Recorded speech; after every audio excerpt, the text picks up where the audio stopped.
고린도후서 4장 16절에서 18절. 신약성경 349쪽 찾으신 줄 알고 공독 제가 읽겠습니다. 그러므로 우리는 낙심하지 않습니다. 우리의 겉사람은 낡아지나 우리의 속사람은 날로 새로워집니다. 지금 우리가 겪는 일시적인 가벼운 고난은 비교할 수 없을 정도로 영원하고 크나큰 영광을 우리에게 이루어 줍니다.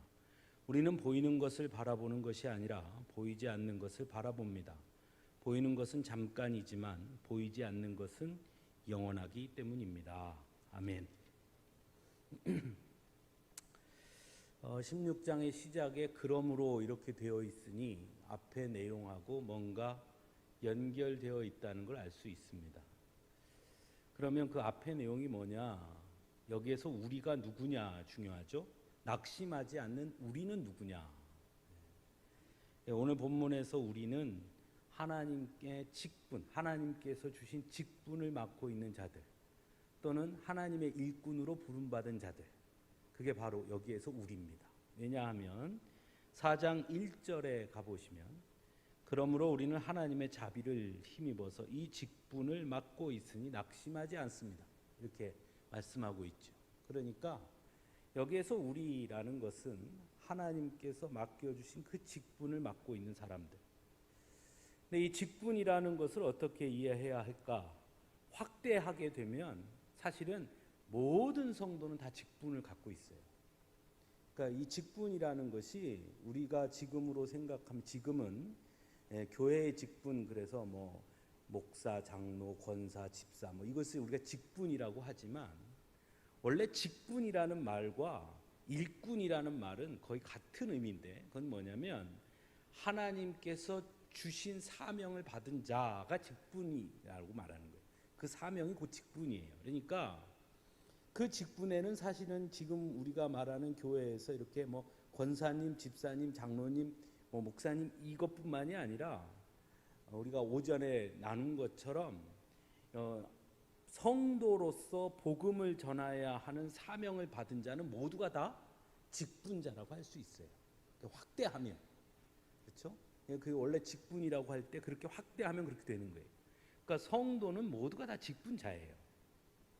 근데 더 줄이면, 더 이렇게 줄여보면 역시 이 고린도후서 4장에서의 직분자도 마찬가지로 교회의 직분자들을 말할 수 있어요.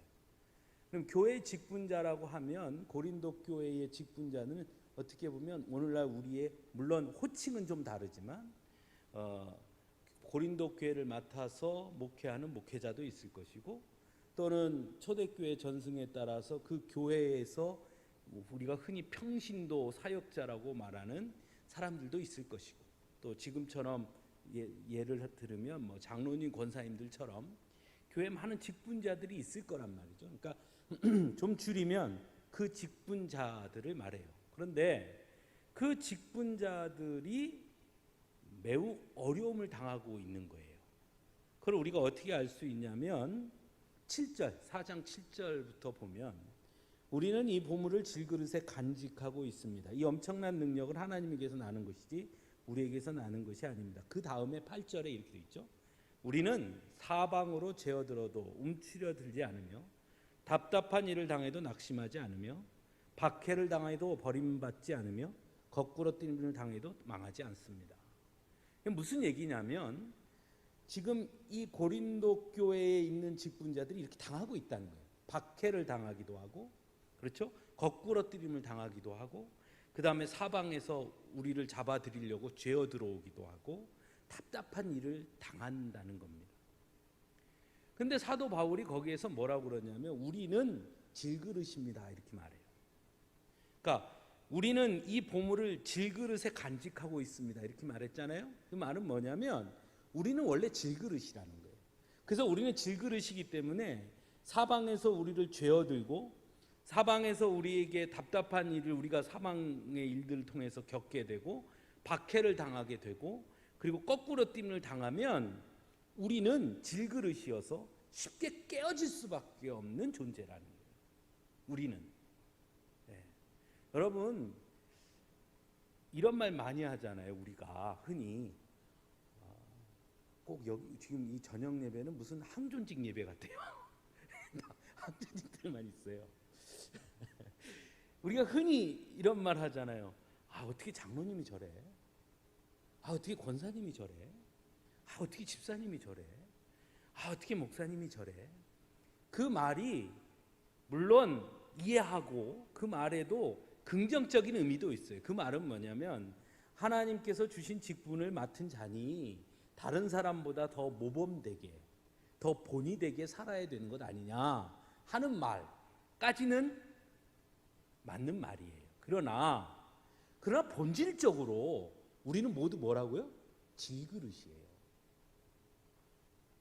여러분, 질그릇이, 이 그릇은 무엇을 담느냐에 따라 이 그릇의 값어치는 달라질지 모르지만, 그러나 아무리 질그릇에다 다이아몬드를 담았다고 해서 이 질그릇이 다이아몬드처럼 깨지지 않느냐?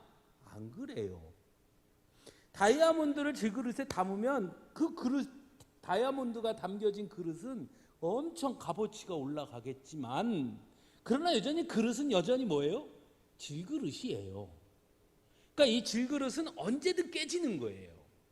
그러니까 사람은 언제든지 무너지고 자빠지고 넘어지는 거예요. 그거를 사람이 그가 어떤 직분을 맡았다고, 또는 은혜를 받았다고, 또는 어떤 신비로운 체험을 했다고 해서 그 사람이 완전히 질그릇에서 쇠그릇, 돌그릇으로 바뀌는 게 아니라는 거예요. 우리 인간은 누구나 다 질그릇이어서 쉽게 깨어진다는 거예요. 그럼에도 불구하고 사도 바울은 오늘 본문에서 뭐라 그러냐면, 그렇게 쉽게 깨지는 게 우리 질그릇인데 그럼에도 불구하고 나는 낙심하지 않는다는 거예요. 그러니까 이 말은 뭐냐면, 내가 아무리 노력을 해도 우리 인간이 아무리 노력해도 뭐 그런 얘기 있잖아요. 뭐 저기 절에서 50년 동안 돌을 닦고 눕지도 않고, 눕지도 않고 그냥 앞만 보고 이렇게 돌을 닦은 스님이 내가 저 열반의 세상에 올라가리라 이랬던 스님이 내려오다가 돌 다리를 건너다가 삐끗해가지고 자빠지면서 아이고 하나님 했대잖아요. 그 뭐예요? 인간이 아무리 노력을 해도 인간은 깨어지는 거예요. 인간은 연약함이에요. 인간이 내가 노력해서 인간 이상을 벗어날 수 있다라고 한다면, 그럼 인간은 벗어나면 뭐가 된다는 얘기예요? 신이 된다는 거예요. 우리 기독교에서는 그거 결코 인정하지 않아요. 여러분, 우리가 베드로가 신이 됐습니까? 아니잖아요. 사도 바울은 신이 됐어요? 아니잖아요. 그가 훌륭한 사람이지만 사람 중에 훌륭한 것이지, 그가 사람이 신이 되거나 존재가 바뀐다고 우리는 말하지 않아요. 그러니까 우리는 질그릇으로 빚어진 인간이기 때문에 나는 넘어질 수밖에 없고 깨질 수밖에 없는 존재라는 거예요. 그런데 사도 바울은 오늘 우리가 읽은 본문에서 뭐라 그러냐면, 그럼에도 불구하고 나는 낙심하지 않는다라고 말해요. 왜? 쉽게 깨지는 질그릇임에도 불구하고 나는 낙심하지 않아. 그러면 사도 바울이 쉽게 깨지는 질그릇임을 인정하면서도 그는 낙심하지 않는다는 말은 두 가지 중에 하나예요. 첫째, 나는 질그릇이지만 깨지지 않을 거야. 그래서 나는 걱정이 없어. 이런 뜻이거나, 아니면 두 번째는, 그래 나는 깨지지만 그래도 나는 낙심하지 않아. 이렇게 둘 중에 하나예요. 그런데 조금 전에 말씀드린 것처럼 나는 깨지지 않는 질그릇이야 라고 사도 바울은 말하지 않아요. 그러니까 사도 바울이 낙심하지 않는 이유는 깨어지지 않아서가 아니에요. 깨어지나 낙심하지 않는다는 거예요. 나는 질그릇이어서 쉽게 넘어지고 자빠지고, 때로는 실수하고, 때로는 좌절하고, 때로는 사람들한테 창피를 당하고, 그럴지라도 낙심하지 않는다는 거예요. 그러니까 깨질지라도 낙심하지 않는다. 그래서 사도 바울이 낙심하지 않는 이유를 우리 오늘 본문에서 이야기해요. 사도 바울이 이렇게 말합니다. 겉사람은 낡아가나 우리의 속사람은 날로 새로워진다. 이 말은 무슨 얘기냐면 그릇을 오래 놔두면 시간이 지나면 지날수록 닳겠죠. 그럼 더 쉽게 깨지겠죠. 그러니까 우리의 겉사람은 쉽게 넘어지고 깨어져요.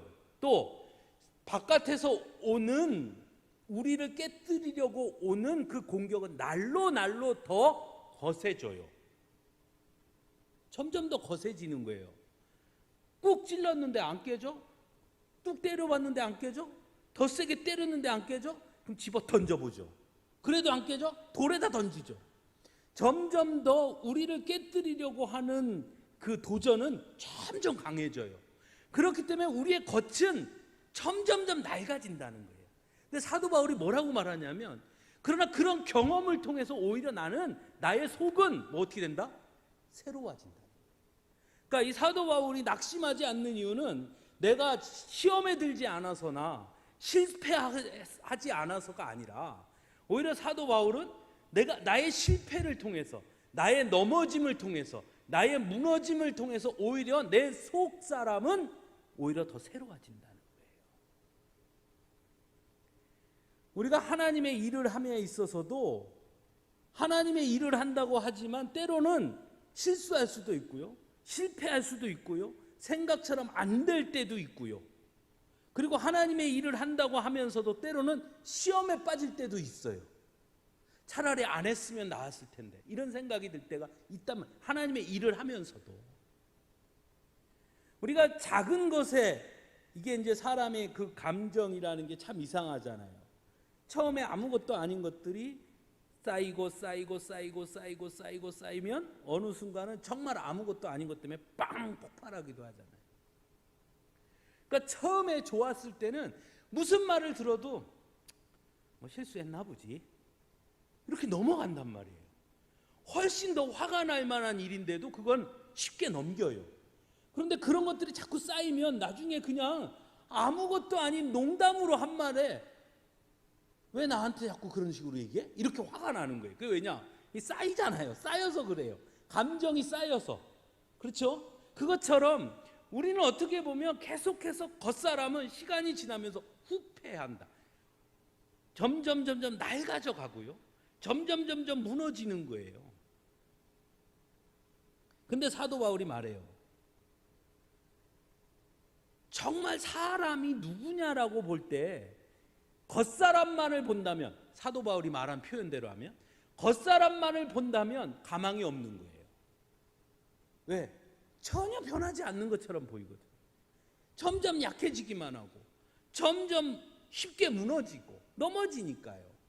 그런데 사도 바울은 겉사람이 사람의 본질이 아니라 진짜 사람의 본질은 사도 바울 표현대로 하면 뭐다? 속사람이라는 거예요. 그러니까 속사람은 날로 오히려 더 새로워지고 더 쉽게 표현하면 더 젊어진다는 거예요. 뭐를 통해서? 나의 넘어짐과 실패를 통해서. 그걸 통해서 더 성숙해져 간다는 거예요. 내 속사람이. 그것을 얘기하고 있죠. 그래서 나는 낙심하지 않는다. 왜? 너희들 나보고 자꾸 넘어졌다고 뭐라 그러지만 난 그렇게 생각하지 않아. 오히려 그 넘어짐을 통해서 진정한 나의 속은 오히려 더 성숙해져 가고 있어. 난 점점 더 성숙해지고 조금 더 강해지고 조금 더 굳건해지고 있다라고 말하는 거예요. 그러니까 바깥에서 오는 시험과 고통 속에서 오히려 그는 당당해지고 있고 단단해지고 있고 강해지고 있다는 게 어디 가요? 내 속사람이. 그래서 고난은 우리의 속을 강하게 하는 거예요. 우리의 내면에. 실제 사도 바울은 이 내면의 사람이 나라고 말하는 거거든요. 겉으로 보이는 내가 아니라. 두 번째로 사도 바울이 낙심하지 않은 이유는 18절에 뭐라고 되어 있냐면 우리는 보이는 것을 바라보는 것이 아니라 보이지 않는 것을 본다는 거예요. 보이는 것만 보면 낙심할 수밖에 없어요.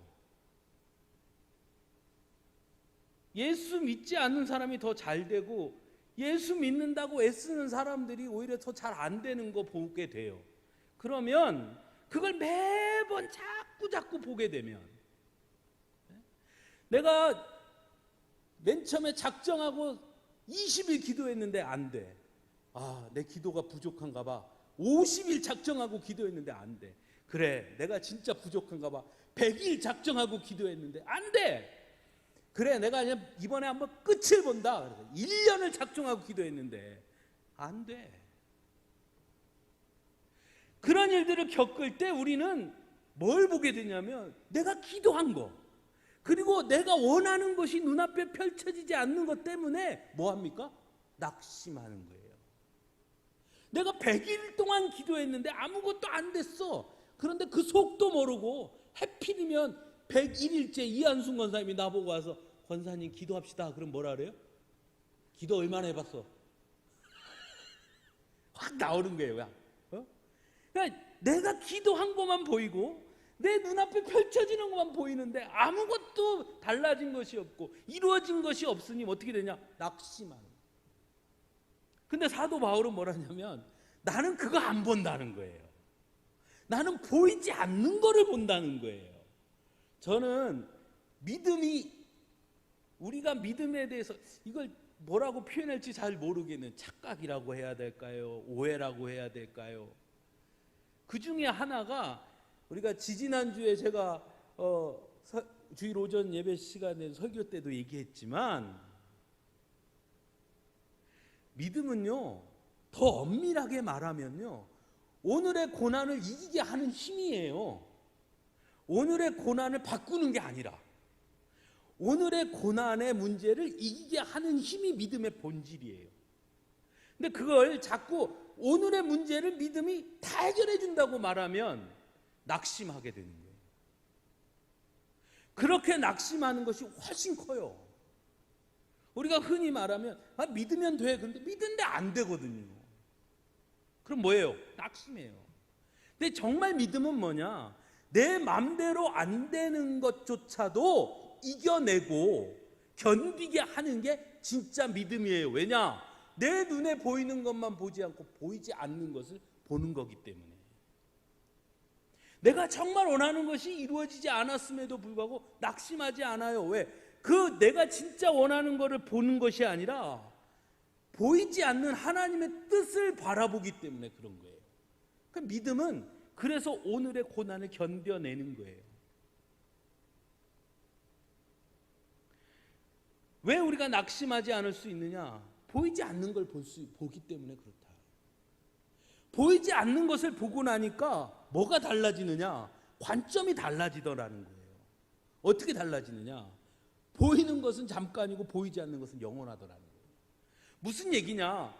지금 내 눈에 보이는 것이 너무너무 괴롭고 이것이 정말 평생의 소원이라고 말할 만큼 너무너무 지긋지긋한데, 보이지 않는 걸 보니까 이건 잠깐이더라는 거예요. 이거는 보이지 않는 세상을 보지 않고 이것만 보면 아이고 이놈의 팔자야, 이놈의 팔자야. 내가 뭔 전생에 죄를 져가지고 남편 복이 없으면 자식 복도 없다더니 딱 내가 그 짝이고 뭐 이렇게 난리를 치는 거예요. 그러니까 내 사는 평생이 너무너무 지긋지긋해. 그러니까 뭐라 그래? 아이고 하나님 나 좀 데려가시오. 그것도 안 되면 뭐라 그래? 아이고 하나님, 도대체 하나님 뭐에 저 왼수 안 데리고 가고.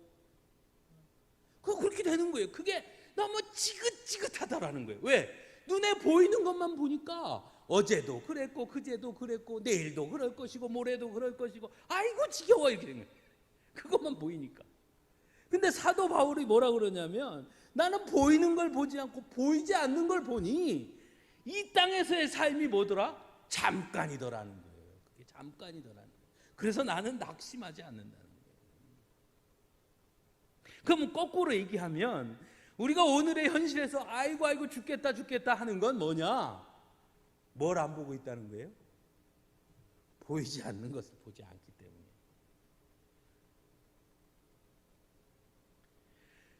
세 번째는 뭐냐면 17절이에요. 뭐라고 말하냐면, 그래서 잠깐이라고 그랬잖아요. 잠깐이니까 지금 우리가 겪는 가벼운 고난이라고 말해요. 여러분, 가벼운 고난은 없어요. 이 세상에 가벼운 고난은 없어요. 가장 어리석은 사람들이 어떤 사람들이냐면 서로 앉아가지고 서로 자기가 더 아프다고 자랑하는 사람이 제일 어리석은 사람. 우리 권사님들이 그런 거 아니에요? 아이고 어깨, 아이고 어깨. 그러면 아이고 그 어깨 아픈 거 갖고 그래. 나는 무릎도 아프고 허리도 아프고 나는 어쩌고 저쩌고. 그러면 뭐라 그래요? 그 정도는 괜찮지. 나는 속도 안 좋고. 그래서 뭐 어쩌자고요, 서로 더 아프면. 그래서 그래 네가 더 아프다 그러면 속이 시원합니까? 가벼운 고난은 없어요. 내 고난이 이 세상에서 제일 고통스러운 고난이에요. 네? 다른 사람 다리가 부러진 것보다요, 내 손톱 밑에 가시 박힌 게 더 아픈 거예요. 솔직히 얘기하면. 그러니까 가벼운 고난은 없어요. 근데 이게 가벼운 고난이라고 말할 수 있는 이유가 있어요. 뭐라 그러냐면 비교할 수 없을 정도로 영원하고 크나큰 영광을 우리에게 이루어준다. 누가? 하나님께서. 그걸 바라보니까 지금 고난은 가볍더라는 거예요. 사실은 이 믿음의 고백이 있었기에 사도 바울은요 순교할 수 있었던 거예요. 여러분, 오늘 본문의 이 말은요 사도 바울이 왜 감옥에서 버틸 수 있었느냐를 설명해요. 이 고난은요 왜 사도 바울이 40에서 한 대 감한 매를 3번이나 맞고도 이겨냈는지를 설명해 줘요. 오늘 이 본문을 통해서 우리는요 사도 바울이 자신의 목이 잘리며 죽음의 그 순간에도 그가 당당할 수 있었던 이유를 설명해요. 사도 바울은 성서학자들에 의하면 안질도 있었고 피부병도 있었다 그래요. 그리고 사도 바울은 건강이 매우 안 좋아서 위장병도 있었다고 해요. 그거 어떻게 아느냐? 사도 바울이 편지를 쓰죠. 위장병에는 포도주가 좋다고 하니 너 포도주 좀 먹어라. 보내줘. 그거 어떻게 알아요? 자기가 알고 있거든, 자기가. 그래서 사도 바울은 실질적으로 건강이 매우 안 좋았어요. 오죽 그게 힘들었으면 하나님 앞에 그렇게 기도했겠어요. 그런데 여러분, 그렇게 기도했는데 안 낫잖아요. 근데 사도 바울은 낙심하지 않아요. 감옥에 갇혀도 낙심하지 않아요. 매를 맞아도 낙심하지 않아요. 사람들한테 돌을 맞아도 낙심하지 않아요. 어떤 경우에는 사람들한테 몰매를 맞아서 거반 죽게 된 경우도 있어요. 그래도 낙심하지 않아요. 어떻게 낙심하지 않을 수 있었느냐? 오늘 본문의 이 3가지예요. 오히려 그럴수록 사도 바울이 뭐라고 그래요? 나는 그럴수록 더 담대해진다. 그래서 빌립보 교인들한테 편지를 써요. 기뻐하고 기뻐해라. 나 감옥에 있다고 해서 너희들 두려워하지 마. 나는 거꾸로 이 감옥에서 복음을 전할 수 있다는 것 때문에 나는 너무 행복해. 나는 오히려 여기서 하나님의 더 큰 은혜를 받아. 일반 사람들은 볼 수 없는 것들을 보기 때문에 사도 바울은 낙심하지 않고 견딘 거예요. 그러니까 우리도 오늘의 시대에서 뭘 보느냐가 되게 중요해요. 뭘 바라보느냐. 여러분, 우리나라 젊은 아이들이, 청소년들이, 또 젊은이들이, 노인들이 전 연령대에서 세계 자살률이 1위예요. 전 연령대에서 거의 독보적으로. 그럼 왜 자살할까요? 왜 내 삶을 내가 스스로 끊을까요? 뭐 때문에? 그 말은요 희망이 없다는 거예요. 그 말은 거꾸로 말하면 낙심했다는 거예요. 지금 무슨 뜻이냐? 오늘의 이 상황이 내일이 돼도 모레가 돼도 나아지지 않는다는 거예요. 이것이 나 혼자만의 낙심이 아니라 나 때문에 내 가족, 내 사랑하는 가족의 구성원들, 자식이, 부모가, 형제가 나로 인해서 다 낙심할 게도 차라리 내가 가는 것이 낫겠다. 가장 극단적인 낙심의 자리에서 사람들이 선택하는 것이 그것이 자살이에요. 우리 시대가 그러고 있어요. 왜 그럴까요? 우리 시대는요 다른 사람의 낙심을 용납하지 않아요. 매일 뭐라 그러면 힘내 그래요. 자기도 힘 못 내면서. 자기도 힘 못 내면서. 앞으로 좋아질 거야. 어떻게, 뭐 때문에 좋아져요? 그것처럼 무책임한 말이 어디 있어요? 네? 대학을 졸업하고 회사에 취업하기 위해서 이력서를 100통을 써서 취업의 문을 두드렸는데 다 안 됐어. 그 사람한테 가서 걱정하지 마. 어딘가 너를 기다리는 데가 있을 거야. 어디에? 또 100통 쓰란 얘기예요? 여러분, 그게 위로가 돼요? 그 위로 안 돼요. 그 사람에게 진정한 위로가 되게 하기 위해서는요, 보는 것을 바꿔줘야 돼요. 바라보는 거를 다른 걸 보게 해줘야 돼요. 그러면 소망이 생겨요.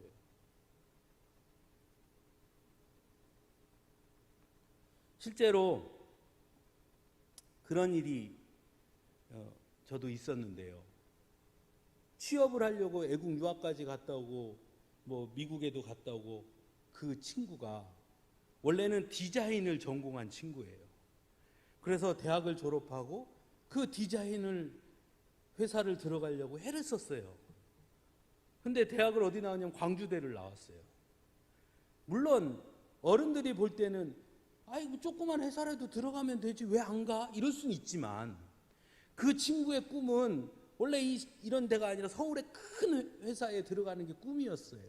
그래서 몇 번 원서를 냈어요. 매번 떨어져요. 어디서 떨어지느냐? 서류 심사에서 맨날 떨어지는 거예요. 자기는 실기를 한 번이라도 하면 내가 붙을 자신이 있는데 광주대 나왔다고 해가지고 계속 떨어지는 거예요.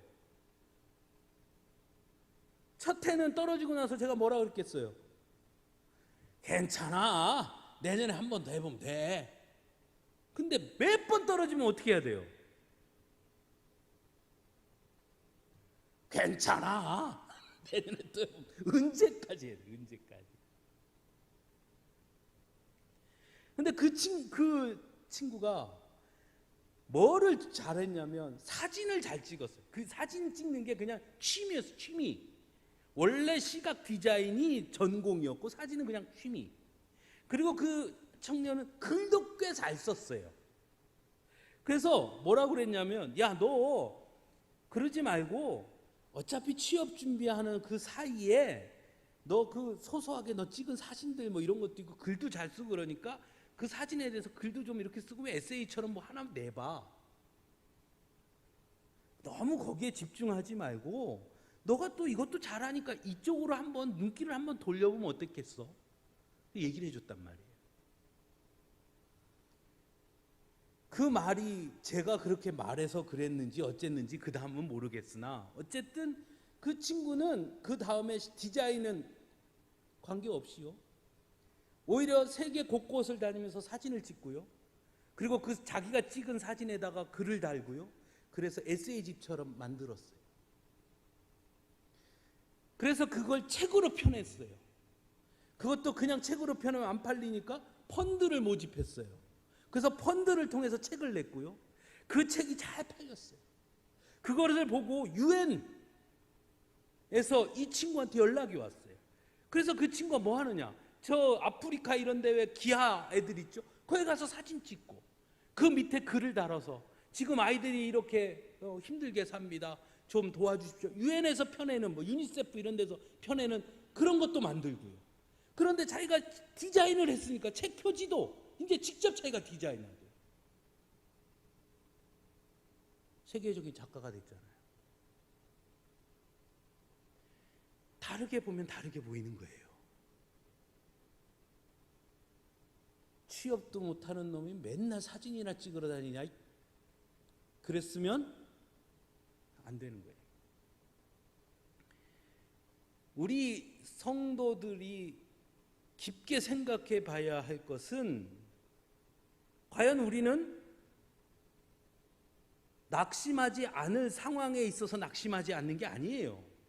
우리도 동일하게 낙심할 상황, 무너질 수밖에 없는 상황에 우리는 항상 놓여 있어요. 여러분 그거 부정하지 마세요.